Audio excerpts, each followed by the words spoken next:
የህወሓትና የኦህዴድ ድርድር ከኬንያ እስከ አዲስ አበባ ድረስ። በዚህ ጉዳይ መረጃ አለን። የህወሓት ምክትል ሊቀመንበርም ያሉት አለ፣ ወደ እናንተ እናደርሰዋለን። አብይ አገር እያፈረሰ ነው፣ አብይን ለማስወገድ ሁላችንም መተባበር አለብን የሚለው ጀዋር የሰሞኑ አቋሙ፣ ንግግሩና መልእክቱ ብዙ ሰዎችን ግራ አጋብቷል። ታጋይ መሳይ ተላላኪዎች እሰይ ደግ አረጋችሁ ሲሉም ተሰምተዋል። በመልእክቱና በንግግሩ እየነገረን ያለ ብዙ ትኩረት የሚሹ ጉዳዮች አሉ። ምንድን ናቸው? እናያቸዋለን። ጀዋርስ በአንዴ እንዲገለበጥ ያደረገው ጉዳይ ምንድን ነው? ጀዋር መሐመድ በአርበኛ አስረስ ማረ ዳምጤ ላይ የስም ማጥፋት ዘመቻ ከፍቷል። ጀዋር በአርበኛ አስረስ ማረ ላይ የስም ማጥፋት ዘመቻ የጀመረበት አንድ ምክንያት ደግሞ አለ፣ እናየዋለን። ለአማራ ታጋዮች፣ ለአማራ ሕዝብና የትግል ደጋፊዎች ስለ ጥምረቱም የምለው አለኝ፣ ይከታተሉን። ኦህዴድ ብልጽግና የኦሮሞን ሕዝብን ያነሳሳልኛል ብሎ ያሰበው ሴራ አለ። ይህንን ሕዝብ ያነሳሳልኛል ብሎ ያሰበውን የሴራ ጥፋት ያቀደው የት ቦታ ነው? ያሰበው ሴራ የሚከሽፈው አከርካሪውም የሚሰበርበት ቦታ ደግሞ እዛው ላይ ነው። ለትግላችን ፈተና የሆነብን አንድ አስተሳሰብ ወይም ስለ ልቦና በመካከላችን አለ። ስለሱም የምንለው አለን። የትግሉ ደጋፊዎች የሆናችሁ ሼር፣ ላይክ፣ ኮሜንት በማድረግ ያበረታቱን። መልእክቱ ደግሞ ለብዙሃን ያድርሱ። እስኪ በአማራ ስራና ታሪክ የዕለቱ ትንታኔያችን እንጀምር። አማራ በስሙ ቋንቋ፣ የመጠሪያ ቦታና ከተሞች ያሉት የዓለማችን የመጀመሪያው ብሔር ይመስለኛል። በቤተ አማራ ውስጥ ከምትገኘው አማራ ሳይንት ጀምሮ በተለያዩ ሀገራት በስሙ በርካታ ከተሞችን፣ የባህር ዳርቻዎች፣ ታሪካዊ ቦታዎች ያሉት ድንቅና ጥንታዊ ሕዝብ ነው።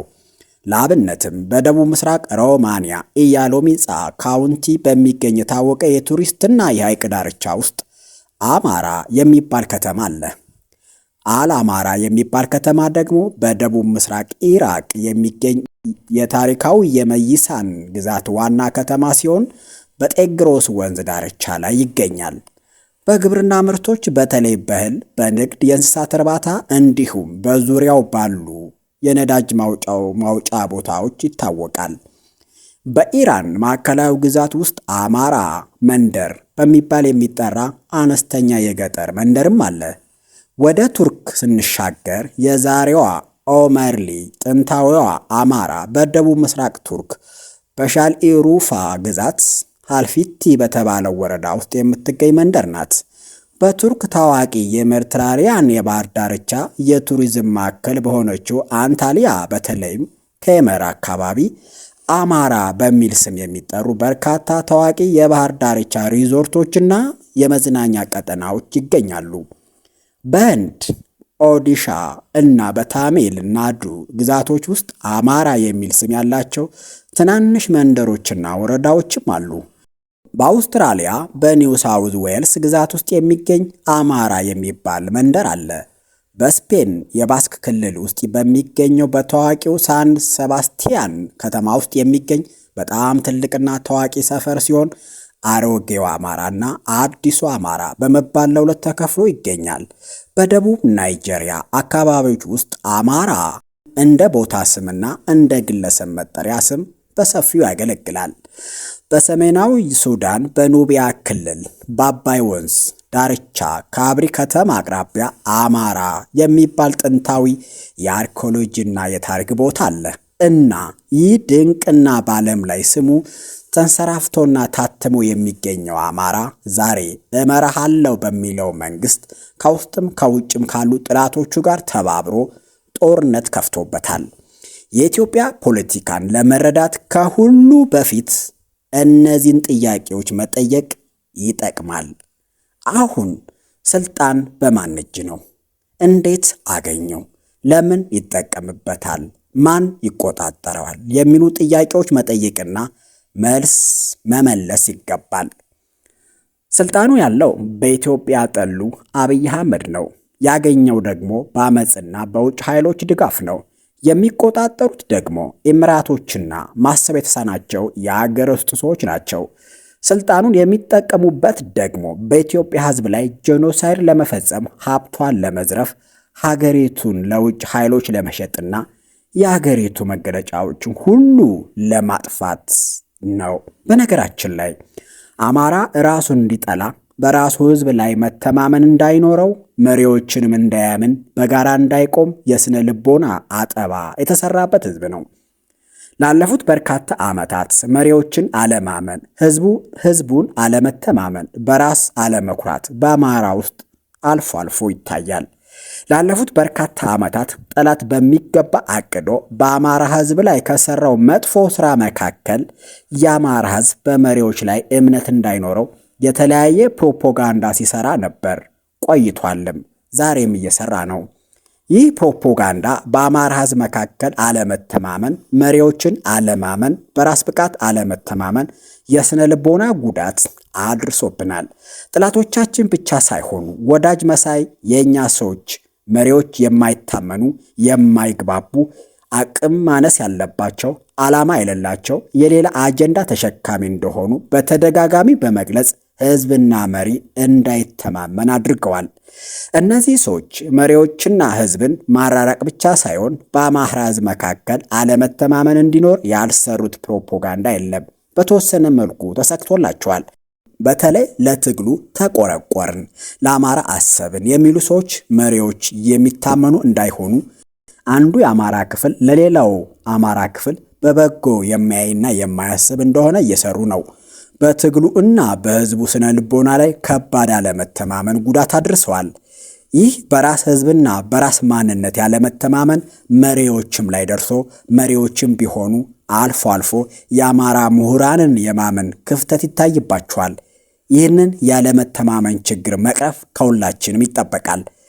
ፋኖን የማናምነው እስከ መቼ ነው? ስለ ፋኖ በዓይናችን ያየነውን በጆሮአችን የሰማነውን ሁሉ የማናምነው እስከ መቼ ነው?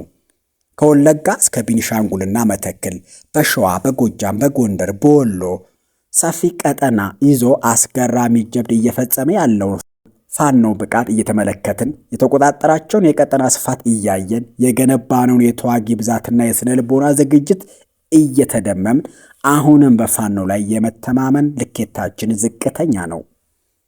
እንዳሁኑ አንድ ድርጅት ሳይመሰርት 5 ግዙፍ እዞችን ሳያዋቅር በሞቱ ማርኮ ዘመናዊ መሳሪያዎችን ሳይታጠቅ በፖለቲካም በመሳሪያም በሰው ኃይልም ሳይጠናከር በጥቂት ፋኖች በተበታተኑ ቡድኖች በቃታ መሳሪያ በምስራቅ አፍሪካ ትልቅ የተባለውን የጦር ኃይል ባንክም ታንክም ያለውን መንግስት በገንዘቡ የቱንም መሳሪያና ምሁራንን የሚገዛው መንግስት ለ3 ዓመት የታገለ በርካታ ድሎችን ያስመዘገበ የኤምራቶች ድሮንና ጀት ያልበተነው የኤምራትና የቱርክ የጦር ጠበብቶች ከአብይ መራሹ መንግስት ጋር ሆነው መሳሪያ ዶላርና የሰው ኃይል መድበው ቢዋጉትም ያላጠፉት እንዲያውም ቀን በቀን እያደገ እየተመነደገ የሄደው ፋኖ ያልታመነበት የህወሓት ተሸካሚና አሽከር የምናደርገው ለምን ይሆን?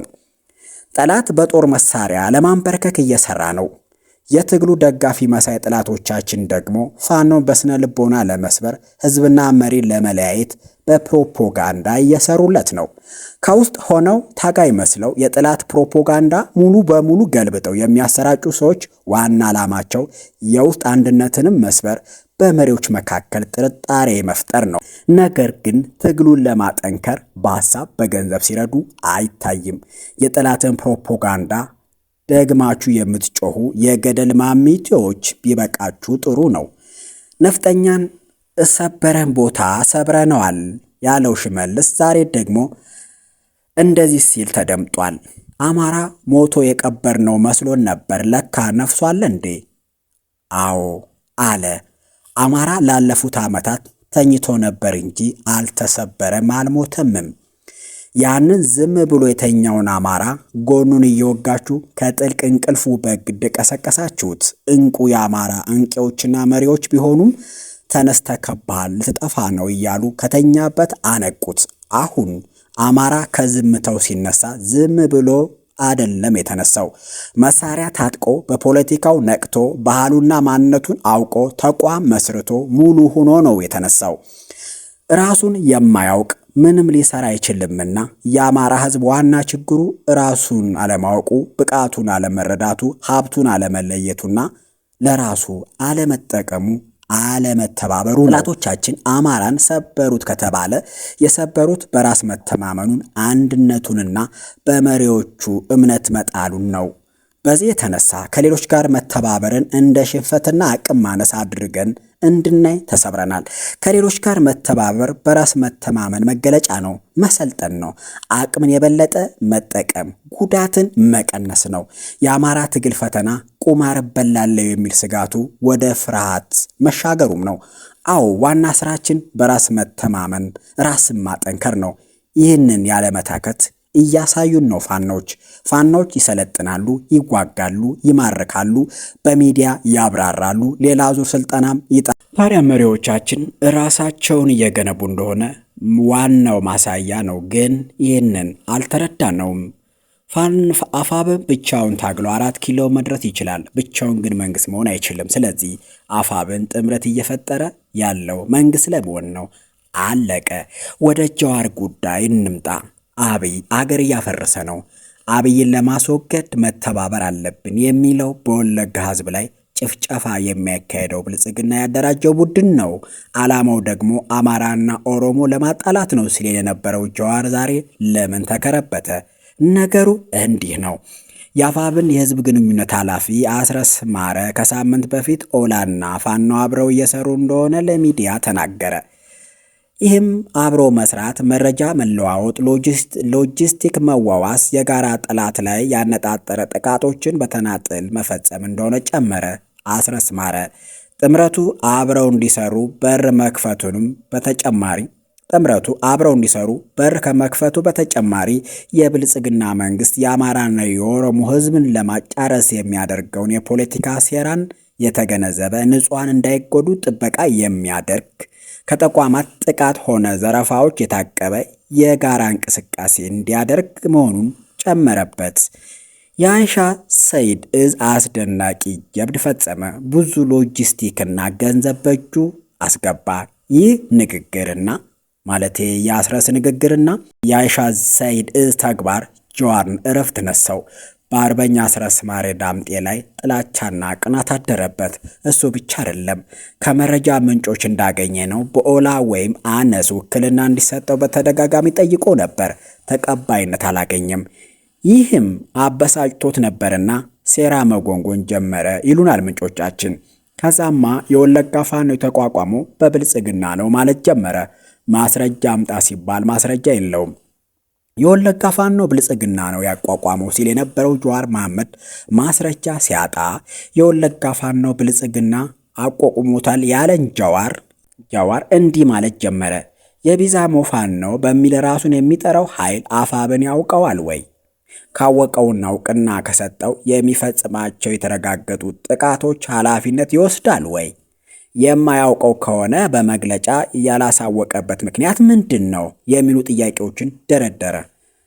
እንዴ ማን እንደመሰረተው አውቃለሁ ብለህ ስታበቃ ሌላ ጥያቄ ምንድን ነው? ጀዋር እረሼ ነው አሉት ያራዳ ልጆች። እና አስረስ ማረ ዳምጤ በድጋሚ ሚዲያ ወጣና አይሻ ሰይድ እዝ የኛ ነው አለው። ከዛም እንደተጠበቀው ጀዋር መሐመድ በወለጋ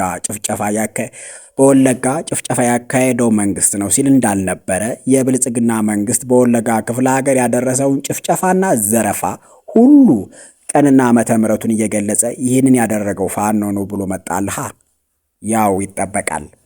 የጀዋር ዋና ዓላማው ግን ይህ ነው፣ ጥምረቱን ማፍረስ። የአይሻ ሰይድ እዝ ፋኖ ከህዝብ መነጠል፣ ፋኖ በጄኖሳይድ መክሰስ፣ የኦሮሞ ህዝብን ለማነሳሳት፣ የአነስ ወይም ኦላ አባላት ከጥምረቱ እንዲወጡ ማድረግ፣ በኦህዴድ ታጣቂዎች የደረሰውን ጭፍጨፋ ለፋኖ ማስረከብ፣ አማራ ሊያጠፋ ነው በማለት ህዝቡን ለማነሳሳትና ጦርነቱን ህዝባዊ ለማድረግ ነው። እና የገዳ ኮማንዶ ጸረ ሽምቅ ሚኒሻ ተብዮች አማራ ወደሚኖሩበት ቀዬ በማሰማራት ከኋላ ደግሞ ስለታማ ነገር ዱላ፣ ነዳጅ የተሸከሙ የኦሮሞ ወጣቶች በማስከተል በአማራ ህዝብ ላይ ጭፍጨፋ መፈጸም ጀመረ። የአይሻ ሰይድ እዝ በቁጣ መልስ ከመለሰ ቪዲዮ እየቀረጹ ይሄው ኦሮሞን ፋኖ እያጠፋ ነው ብለው ለማቅረብ አቅደው ነው። እና ብስለት ያስፈልጋል። ኦህዴድ የሚሸነፈው ወለጋ ላይ ነው። ኦህዴድም የሚተነፍሰው እዛው ወለጋ ላይ ነው። ሴራም ጎንጉኖ ህዝቡን የሚያነሳሳበት እዛው ወለጋ ላይ ነው። የአማራና የኦሮሞ ህዝብን ለማቃቃር የሚጠቀምበት እዛው በወለጋ ካርድ ነው። ያ ማለት ወለጋ ትኩረት፣ ክትትልና ከፍተኛ ኃይል ማሰማራት ከጥምረቱ እስከ አፋብን ይጠበቃል። ይህንን አስምራችሁ ያዙልኝ። ለአፋብን የፖለቲካ አባላት የምለው ነገር ከዚህ የበለጠ ሳይሄዱ የወለጋን ካርድ ገልብጣችሁ ለመጫወት ተዘጋጁ፣ ተጫወቱም። ብልጽግናም ኦህዴድም የሚሸነፈው እዛው ወለጋ ላይ ስለሆነ የጨነቀ ዕለት እንዳለ ዳኘው አለ። የአማራ ትግል ደጋፊ መሳይ ተላላኪዎችም ቀጥታ የታወቁ የአብይ ተላላኪዎች የሚያመሳስላቸው አንድ ነገር አለ። ህወሓት ታሪካዊ ጠላት ነው። ህወሓት አማራን ጨፍጭፏል። ከጠላት ጋር መተባበር ነውር ነው ይሉህና ብልጽግናና ህወሓት በፕሪቶሪያ ሲደራደሩ እንዴት ማይካድራ ከጨፈጨፉ ኃይል ጋር ትደራደራላችሁ አይሉም። ለሰላም ሁሉን እንከፍላለን እያሉ እርግብ ሆነው በረሩብን። ታሪካዊ ጠላት ባንዳና ባዳ የግብፅ ተላላኪ ያሉትን ህወሓት ከብልጽግና ጋር በኬንያ እየተደራደረ ነው ይላሉ መልሰው። ዛሬም ወደ አዲስ አበባ የሰላም ተደራዳሪ ቡድን ላከ እልል በሉ አሉን። ሁለቱም የትግል ደጋፊ የሚመስሉትም ዋና ጠላቶቻችንም። የሚገርማችሁ ነገር አማራ ከህወሓት ጋር መስራት የለበትም እያሉ ያላዝኑ የነበሩ የእኛ ታጋይ ነን ባይ፣ የእኛ ትግል ተቆርቋሪና ጠበቃዎች ነን ባይ ግን ሲቃወሙ አይታዩም። ጭጭ ምጭጭ ይላሉ። ብልጽግና ሆይ ህወሓትን 4 ኪሎ ልታስገባ ነው፣ ሚኒስትር ልታደርጋቸው ነው ብለው ብልጽግናን አይገስጡም። የማይገስጡት ደግሞ የእኛን ጥምረት በጽኑ የሚቃወሙ ደጋፊ መሳይ ተላላኪዎች ናቸው። ከምር ምን አይነት መለላክ እንደሆነ ይገርመኛል። ህወሓት ከፋኖ ሲሆን ታሪካዊ ጠላት፣ ከብልጽግና ጋር ሲሆን ለሰላም ሲባል ይሰማል። ከደጋፊ መሳይ የብልጽግና ተላላኪዎች እነዚህ በትግል ስም የሚጽፉ አፋብን ህወሓትን አዝሎ ሊያመጣ ነው እያሉ የወቀሱት ከሃዲዎች ብልጽግና ከህወሓት ጋር እየተደራደረ ነው ሲባል የሰላም መጥፎ የጦርነት ጥሩ የለውም እያሉ ያደነቁሩናል። አዎ ሐቅ ነው። የቀድሞው የናይጄሪያ ፕሬዝዳንት ኦሉሴጉን ኦባሳንጆ አዲስ አበባ ናቸው። የመጡትም ለአብይ አህመድና ለምክክር ኮሚሽኑ አድናቆታቸውን ለመግለጽ ነው። ግን ህወሓት በኬንያም በአዲስ አበባም ድርድር አልተቀመጠም እና ቢቀመጥስ ቢደራደርስ ከጥምረቱ ቢወጣስ መንገዱን ጨርቅ ያርግለት ነው መልሳችን። ፋኖ ህወሓትን አነስና ሌሎች ኃይሎችን አምኖ አልወጣም። የወጣው ህዝቡንና ክንዱን አምኖ ነው። እውነት ሆኖ እንኳ ህወሓት ከብልጽግና ጋር ቢደራደር መልሱና ምን ይጠበስ ብሎ ከቀሩት ኃይሎችና በራስ በቅነት ወደፊት መሄድ ብቻ ነው። አለቀ። እናመሰግናለን።